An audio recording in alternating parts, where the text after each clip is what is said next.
We're meeting today for the second workshop of our Monnet Center on Crises and Emergencies in EU integration, in short, EmergEU. The project is embedded in the CERIM here in Maastricht and financed by the European Commission and Studio Europa. This year we decided to zoom in on three policy crises: the internal market and health, the economic and monetary union, and values and the rule of law. We are trying to look at the EU reaction to those crises, the types of tools that the EU has used, and also to understand to what extent the reaction to those crises has shaped the Union policy, institutional and constitutional framework, the division of competences between the Union and the Member States, and institutional balance between EU institutions. So in the panel we mostly looked at the impact of the European Union's response to the values crisis on the competences and the way in which the European institutions exercise their competences. We have looked, for instance, at the role of Article 2 in values-oriented legislation and how that can extend possibly the competences of the European Union. We've also looked at the downside of the use of internal market competences in Article 114 of the TFEU.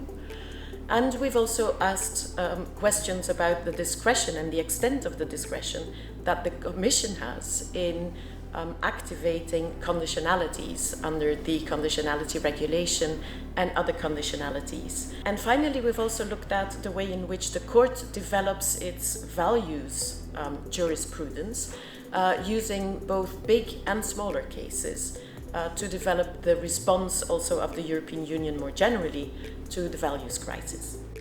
And I think that the main takeaway is that we have still quite some uncertainty as to how we do want to regulate this kind of issues. So do we want to go for permanent frameworks that's importance of resilience, or do we want to have a more reactive approach based on ad hoc measures that are in a way a bit less, of course, consistent? Also an issue of governance levels, both in terms of do we want to act at a constitutional level or at the legislative level, and do we want the EU to be in charge of the response, to be just coordinating what the member states do, or the member states to have the actual initiative in deciding on emergency and crisis. It was very exciting debate. One takeaway point that I would highlight for our viewers concerns the Stability and Growth Pact, for example. After the latest revisions of the Stability and Growth Pact, nowadays there's more flexibility for the European member states to in fact exceed the Maastricht public debt and deficit criteria, and nowadays even spend more on important policy objectives such as defense. This is of course very much impacted by the multiple crises that the EU finds itself in the security realm. In the coming months, the activities of the Center will continue with new lectures on autocratization and democratization in times of global challenges in the EU, but also a EU reaction again to the values and the rule of law, one of our focus of this work package, and the impact on the institutional balance.